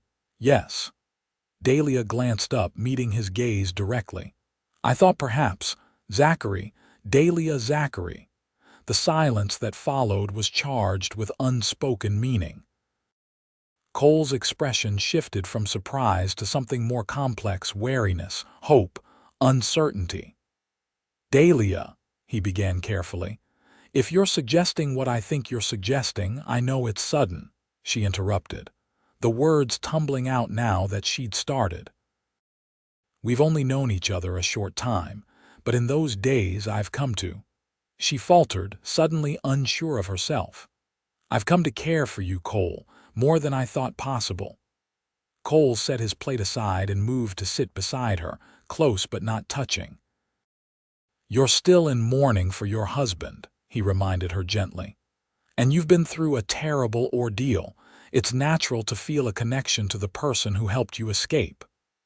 "Is that all this is to you?" Dahlia asked quietly. "Gratitude on my part." Cole sighed, running a hand through his still damp hair. "No," he admitted. "What I feel for you is more complicated than that, but I've been alone a long time, Dahlia. I'm not sure I remember how to be anything else." Dahlia placed her hand tentatively over his.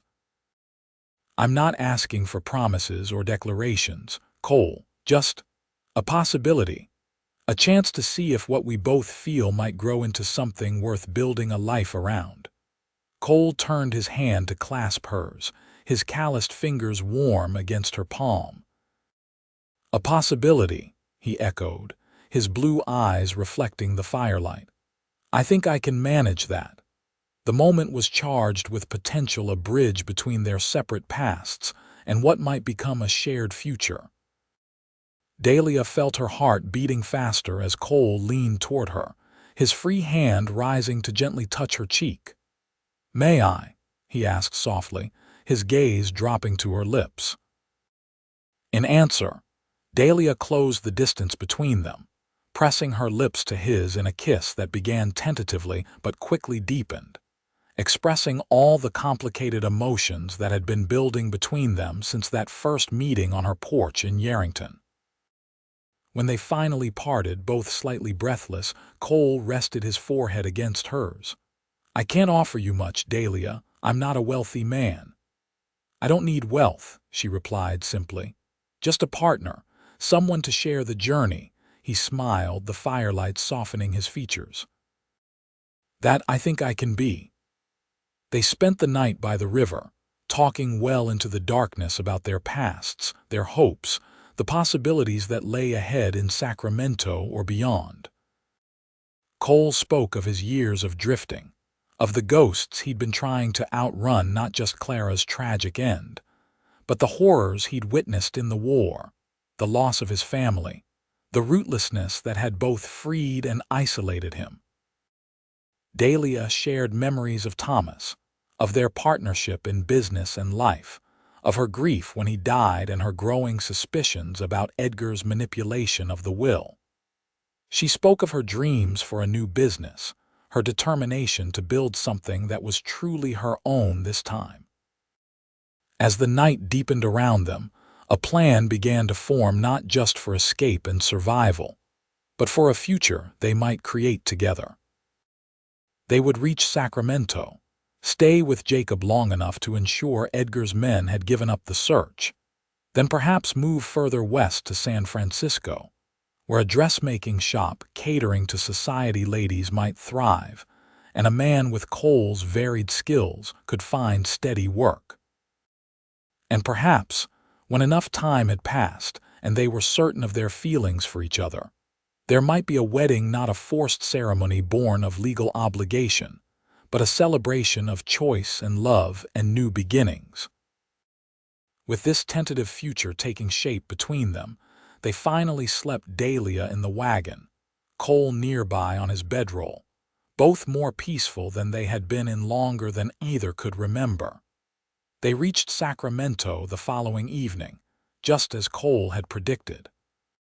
The city was larger and more imposing than Dahlia had imagined, a bustling center of commerce with substantial brick buildings, gaslit streets, and an air of prosperity that made Yarrington seem like the frontier outpost it was. Jacob and his wife, Mary, welcomed them with open arms and no questions, ushering them into a comfortable home on a tree-lined street at the city's edge. Mary, heavily pregnant with their first child, embraced Dahlia like a sister, despite never having met her before. "Thomas wrote about you so often in his letters to Jacob," she explained, showing Dahlia to a pretty guest room overlooking a small garden. "I feel as though I know you already."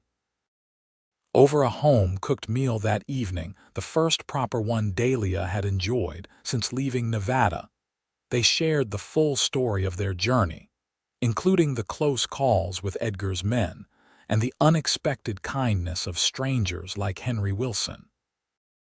Jacob, a solidly built man with kind eyes that reminded Dahlia painfully of Thomas, listened with growing concern. "Edgar Hargrove won't give up easily," he said when they had finished. "Not if he's gone to these lengths already. Which is why we're considering moving on from Sacramento," Cole explained, glancing at Dahlia for confirmation. "Somewhere Edgar has no connection to either of us." "San Francisco, perhaps," Dahlia added. "It's larger with more opportunities for both of us." Mary's face brightened. "My cousin Eliza lives in San Francisco with her husband. He's in shipping. They could help you get established, introduce you to the right people." Jacob studied Cole and Dahlia thoughtfully, his gaze lingering on their clasped hands on the table. "I take it your plans now include each other?"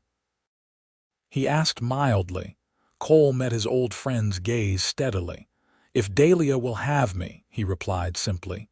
Jacob's serious expression gave way to a broad smile. "Well, it's about time you stopped running, Zachary, and I can't think of a better reason to put down roots." He raised his glass in a toast. "To new beginnings." As glasses clinked around the table, Dahlia felt a sense of rightness, of coming home despite being further from Yarrington than she'd ever been in her life. Home, she realized, wasn't a place but a feeling of safety, of belonging, of being truly seen and valued. She had found that feeling with Cole, a man who had helped her escape, not just from Edgar, but from a life where her choices were limited by others' expectations and demands. The following weeks passed in a flurry of activity as they prepared for the next phase of their journey.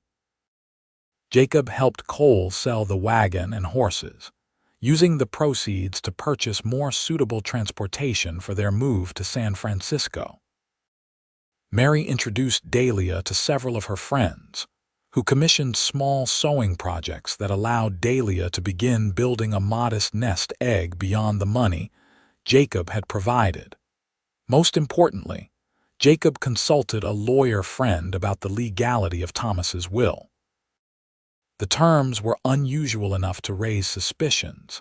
The attorney confirmed, particularly the clause forcing Dahlia to marry Edgar. If they could prove Edgar had exerted undue influence over Thomas during the drafting of the will, or if the document had been altered after Thomas's death, Dahlia might have a case to reclaim at least her share of the business. It would mean returning to Yarrington to testify, Jacob warned when he shared this news. Facing Edgar directly, Dahlia considered this, her hand finding Cole's as it often did when she needed strength. Not yet, she decided. Perhaps someday when Edgar's power over me is truly broken. For now, I want to focus on building something new. In early October, nearly a month after they had fled Yarrington, Jacob received a telegram from a friend still living there. Edgar Hargrove had finally called off the search for his missing bride-to-be, the message reported. The reward was withdrawn, the men sent home. Edgar was telling everyone in town that Dahlia had proven herself unworthy by running away, that he was better off without such a disloyal wife. "He's saving face," Cole observed when Jacob shared the news over dinner. "His pride wouldn't allow him to admit you'd chosen to flee rather than marry him." "Which means you're truly free," Mary said, squeezing Dahlia's hand across the table. "He won't come after you now. It would contradict the story he's telling everyone."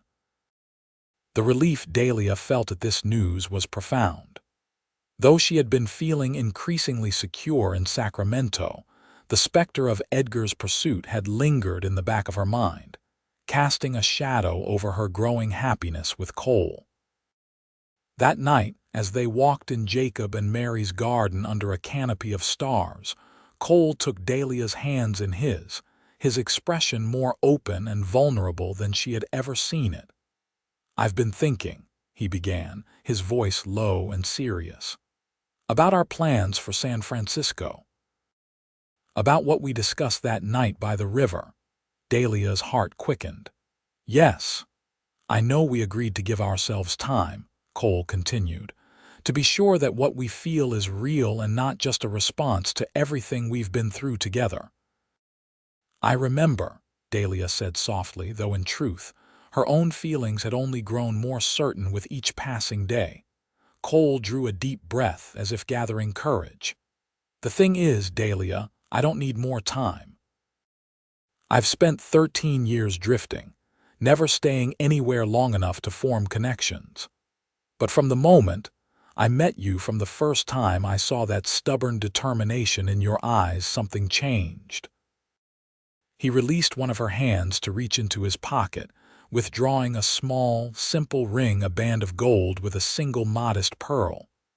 "This was my mother's," he explained. "The only thing of hers I kept through all my wanderings. I've been carrying it for weeks now, waiting for the right moment." Dahlia felt tears spring to her eyes as Cole dropped to one knee before her, still holding her hand. "Dahlia Hargrove," he said, his blue eyes shining in the starlight, "will you marry me? Not because you need my name or my protection, but because I hope you might want to build a life with me, wherever that life takes us. "Yes," Dahlia whispered, her voice thick with emotion. "Yes, Cole Zachary, I will marry you." As he slipped the ring onto her finger, a perfect fit, as if meant for her all along, Dahlia felt the last pieces of her new life falling into place. The road ahead would not be without challenges. They would need to establish themselves in San Francisco, build businesses from nothing, perhaps someday even confront Edgar and reclaim what was rightfully hers. But they would face those challenges together, as partners in every sense, just as she and Thomas had been, but different too. What she felt for Cole was not a replacement for her first love, but something new and equally precious, born of shared danger and courage, of mutual respect and growing tenderness. They were married 2 weeks later in Jacob and Mary's garden, with a handful of friends as witnesses. Dahlia wore a dress she had made herself, a simple but elegant creation of pale blue silk that matched Cole's eyes. Cole wore a new suit, looking both handsome and slightly uncomfortable in such formal attire. The ceremony was brief but deeply meaningful, each word of the traditional vows resonating with the journey that had brought them together. When the minister pronounced them husband and wife, Cole's kiss was a promise of partnership, of protection, of a love that had grown from the seeds of respect and shared purpose. 3 days later, they boarded a steamship bound for San Francisco, standing together at the rail as Sacramento receded into the distance. Dahlia wore her new name with pride, Dahlia Zachary, a woman who had fled one forced marriage only to choose another of her own free will. As the ship navigated the broad Sacramento River, Cole's arm around her waist and the future bright before them, Dahlia thought of all the twists of fate that had led to this moment. Thomas's untimely death, Edgar's cruel manipulation, Jacob's timely intervention, Cole's arrival on her doorstep with an offer of escape. "What are you thinking?" Cole asked, noticing her pensive expression. Dahlia smiled up at him, her heart full. "I'm thinking that sometimes you have to run away from one life to find another," she said, leaning into his embrace. "And that the right path isn't always the easy one." "No regrets, then?" Cole's voice held a hint of wonder, as if he still couldn't quite believe his good fortune. "Not one," Dahlia replied firmly, rising on tiptoe to kiss him as the ship carried them toward their new beginning. "Not a single one."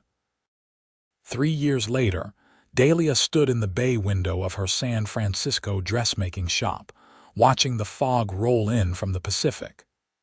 The elegant showroom was empty of customers at this late hour, the day's work complete, but Dahlia lingered, savoring a moment of quiet pride in what she had built.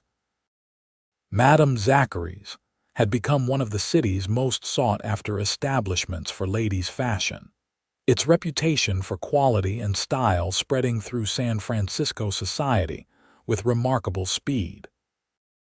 The modest nest egg she and Cole had brought from Sacramento had grown into a thriving business that now employed 6 seamstresses and an apprentice. Cole's contracting business had flourished as well. His varied skills, carpentry, stonework, a natural eye for design, were in high demand in rapidly growing San Francisco. He had started alone, but now headed a crew of 8 men who specialized in building and renovating the grand homes of Nob Hill's elite. The bell above the shop door jingled, pulling Dahlia from her reverie. She turned, a smile already forming at the familiar sound of boot steps on the polished wooden floor. "Ready to go home?" Cole asked, crossing the showroom to kiss her cheek. At 35, he was even more handsome than when they'd met, confidence and happiness having softened the wariness that once shadowed his features. His dark hair was still untouched by gray, though fine lines had begun to appear at the corners of his eyes. "Almost," Dahlia replied, leaning into his embrace. "I was just thinking about how far we've come." Cole followed her gaze out the window, where their reflection was superimposed on the foggy street beyond a handsome couple in their prime, success evident in their bearing and attire. 3 years, he mused. Sometimes it feels like yesterday we were fleeing across the Sierra. And sometimes it feels like another lifetime, Dahlia added, turning in his arms to face him. Like Yarrington was just a story someone told me once. They had built a good life in San Francisco, a beautiful home on Russian Hill, with views of the bay, a growing circle of friends, businesses that allowed them both to use their talents while working together as partners. They were respected members of their community, known for their generosity to newcomers and those in need. Yet Yarrington and the past it represented had remained unfinished business, a chapter never fully closed. Until now. Did you get Jacob's telegram? Dahlia asked, though she knew the answer from the gravity in Cole's expression. He nodded, drawing a folded paper from his pocket. It arrived at my office this afternoon. I wanted to share it with you in person. Dahlia took the telegram with steady hands, though her heart beat faster as she unfolded it. Jacob's message was brief but unambiguous. Edgar Hargrove dead. Stop apoplexy. Stop will contested by business partners. Stop Judge Phillips under investigation for fraud. Stop safe to return if you wish. Stop. Edgar's dead, Dahlia said quietly, the words strange on her tongue. For 3 years, despite the distance and their new life, Edgar had remained a shadow in her mind, a threat, however distant, to the happiness she had found with Cole. Yes, Cole confirmed, watching her face closely. And it seems the suspicions about the will were well-founded. Jacob's letter, which should arrive in a few days, will likely have more details. Dahlia refolded the telegram carefully, her mind racing with implications. We could go back, she said, testing the idea aloud. Clear my name, perhaps even reclaim what was rightfully mine from the store. We could, Cole agreed cautiously, if that's what you want. Dahlia considered the possibility, trying to imagine returning to Yarrington after all this time, walking those familiar streets with Cole beside her, facing the whispers and stares that would inevitably follow the woman who had fled rather than marry Edgar Hargrove. Would it be worth it to risk the peace and happiness they had built together? What do you think we should do? She asked Cole, genuinely curious about his perspective. He was quiet for a moment, his blue eyes thoughtful. I think, he said finally, that we should listen to the advice I gave you the day we met. Everyone deserves a choice, Dahlia, including you now as much as then. The reminder of that first day of standing in her parlor in Yarrington as a desperate widow facing an impossible situation brought a rush of emotion. How far she had come from that frightened woman, how much stronger she had grown. Let's sleep on it, she suggested, linking her arm through his as they prepared to leave the shop. Discuss it again tomorrow after we've both had time to think. Cole nodded, recognizing the wisdom in her approach. As they stepped out into the foggy San Francisco evening, he smiled down at her. Whatever you decide, I'm with you. Yarrington or San Francisco, it doesn't matter to me where we are, as long as we're together. The walk home took them up the steep incline of Russian Hill, past elegant homes and gaslit streets so different from the dusty thoroughfares of Yarrington. Their own home, a handsome Victorian with a deep porch and bay windows, sat near the summit, offering stunning views on clear days. As they approached, a small figure burst from the front door and flew down the steps toward them. "Mama, Papa," came the delighted cry. Cole scooped up their 2-year-old daughter, swinging her into the air as she squealed with laughter. Cole Zachary had her mother's chestnut hair and her father's blue eyes, combined with a determination entirely her own. "Were you good for Miss Jenkins?" Dahlia asked, kissing her daughter's rosy cheek. Clara nodded solemnly. I drawed a picture, she announced, of us. Drew, Cole corrected gently, setting her down but keeping hold of her small hand. You drew a picture. That's what I said, Clara insisted, tugging them toward the house.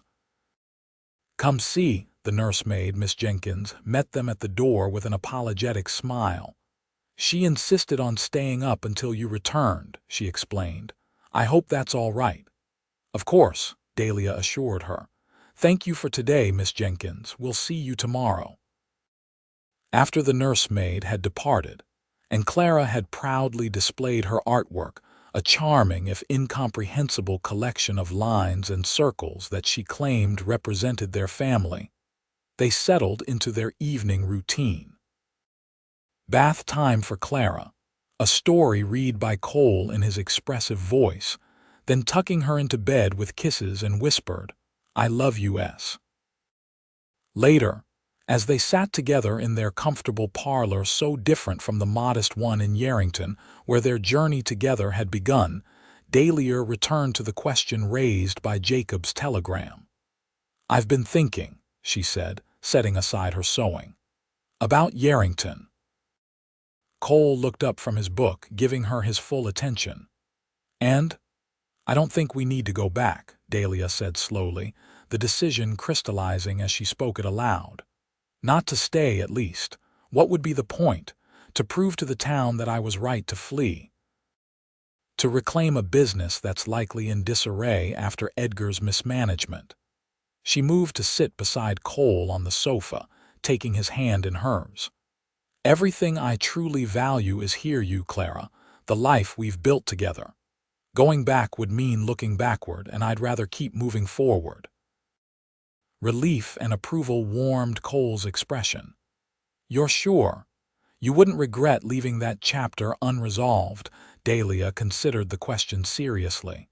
Perhaps we could visit someday, she conceded, when Clara is older. I could show her where I lived, introduce her to the few people I still care about there, maybe even see what can be done about the legal aspects without staying. Cole nodded, understanding her compromise. A visit, then, someday, on our terms. On our terms, Dahlia echoed, resting her head on his shoulder. That's what matters most, isn't it? The freedom to choose our own path. It is, Cole agreed, pressing a kiss to her temple.